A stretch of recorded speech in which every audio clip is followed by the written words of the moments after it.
Triprayar lions ക്ലബ്ബിൽ നേത്ര പരിശോധന ക്യാമ്പ് നടത്തി.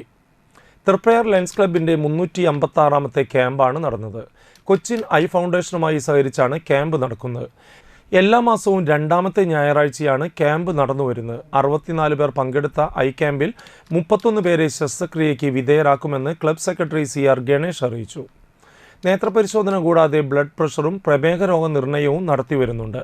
Club president Sani Joseph, secretary CR Ganesh, Bindu Surendran, Raghu Pulikkal, NM Suresh, Prabhathachandran, VS Vyasababu, Jeeja Vyasababu, Rosemary Sani എന്നിവർ ക്യാമ്പിന് നേതൃത്വം നൽകി. ഞങ്ങളുടെ 356ാമത് ക്യാമ്പാണ്. എല്ലാ മാസവും സെക്കൻഡ് സൺഡേ നടത്തി വരാറുള്ള മുടങ്ങാതെ നടത്തി വരുന്ന ഒരു ക്യാമ്പാണ്. ഇത് ഞങ്ങൾ എടപ്പള്ളിയിലുള്ള കൊച്ചിൻ ഐ ഫൗണ്ടേഷനുമായി സഹകരിച്ചുകൊണ്ട് നടക്കുന്ന ഒരു ക്യാമ്പാണ്. ഇതിൽ ഞങ്ങൾ ഈ ഷുഗർ, അതുപോലെ തന്നെ പ്രഷർ, ഇതിനെ പുറമെ ഞങ്ങൾ ഇവിടെയൊക്കെ മെയിനായിട്ടുള്ളത് കാറ്ററാക്റ്റാണ്, തിമിരത്തിനുള്ള